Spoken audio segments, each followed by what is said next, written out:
Pac knew that the elite was paying the government, the elite on the government, on the president, everybody else. Pac was talking about that shit and they didn't want to hear that shit. They didn't want no young black brother telling these black people in the ghetto that your strings is being pulled by a committee of 300. We were just talking about the different points in the thug code. And Pac said, well, I can deal with that, we can deal with that, we should fix this up, blah, blah, blah. And we were going through that night. And so there was a conference of people who were from the streets.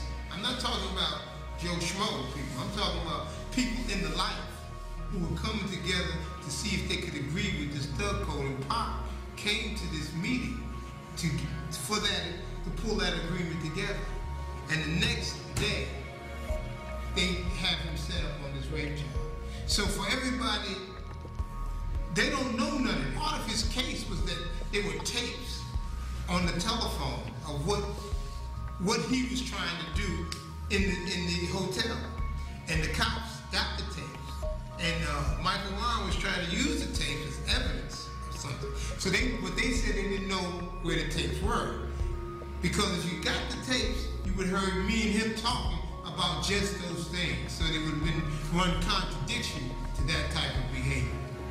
You see, and so no one knows this because, you know, and no one understands the many things that Pac was doing.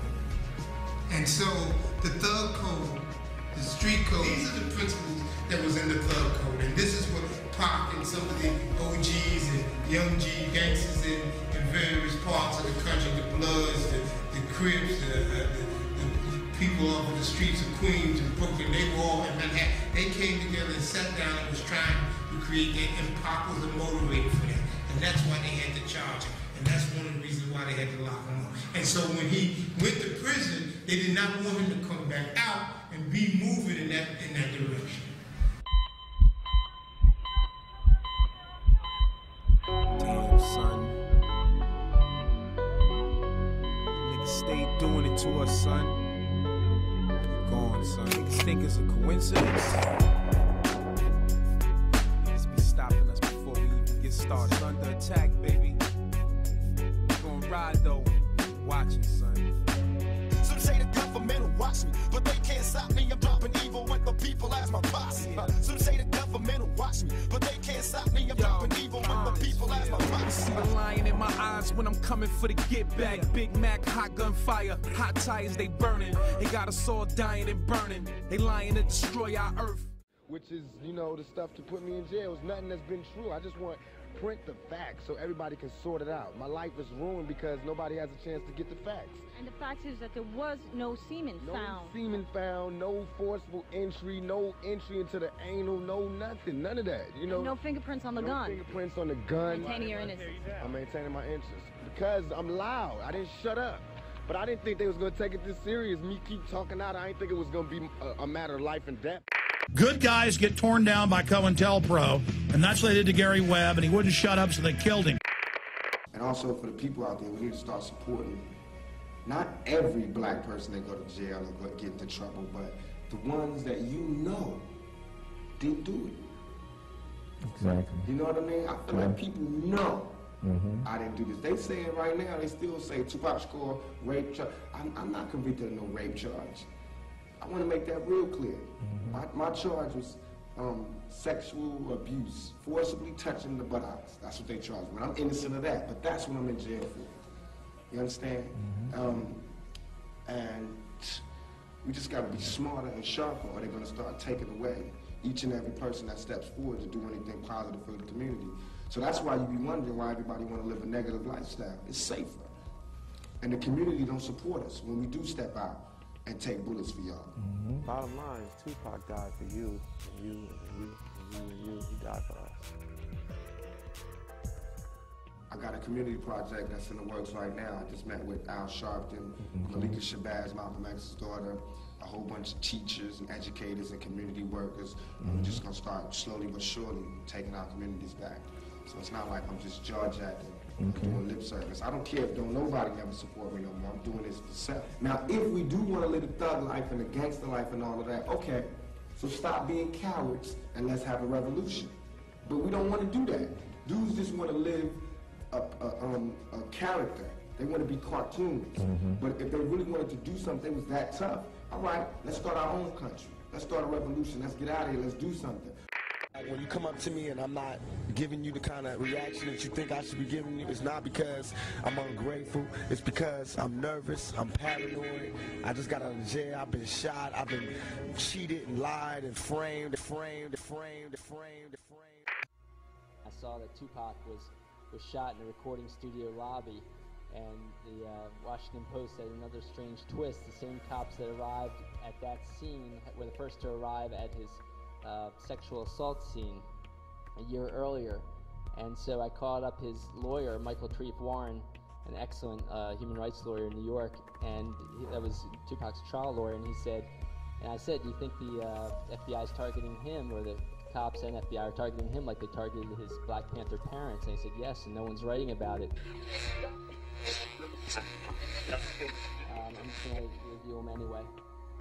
I'll just say there was, after Tupac died, there were a few relatively good articles that covered some of the police tactics and the police foul play.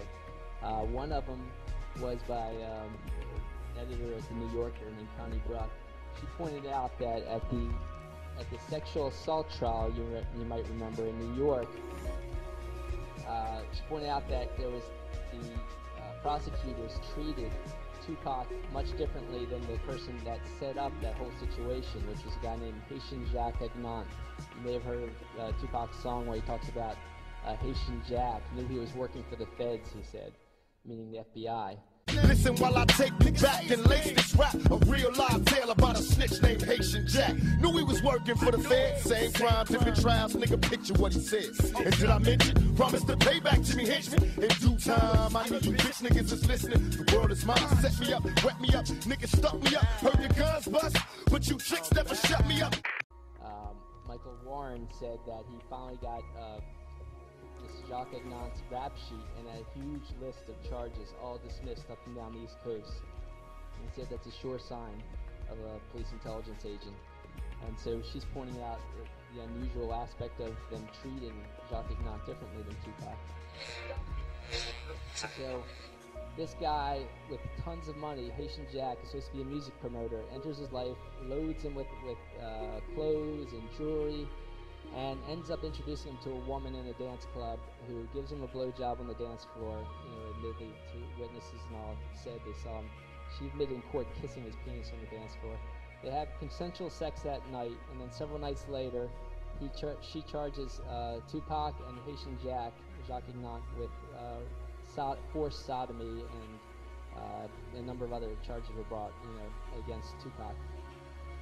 Now, of course, there's loads of horrible brutality against women and rape out there, but this looked like a setup. Haitian Jack set the whole thing up, and Tupac ended up finding all that out. Now, Tupac ended up, if you look at the court documents, which I have in the DVD and the book, you'll see that the only count that Tupac was found guilty of was touching the woman's butt against her will. It was constantly misrepeated as either rape or even sexual assault, which you don't know what exactly that means. It was touching a woman's butt against her will when both parties agreed they had consensual sex. Okay? And then it said assisting the touching of her butt against her will. Okay, he was found not guilty of sodomy, not guilty of assisting sodomy, not guilty of attempted sodomy, not guilty of all other charges. For that one charge of touching the woman's butt against her will and assisting Haitian Jack in touching her butt against her will, he got 1.5 to 4.5 years in a maximum security prison. What did Haitian Jack get? 2 misdemeanors, practically traffic tickets. Okay. If you don't go to prison, there's only a few things, you got to be working with the police.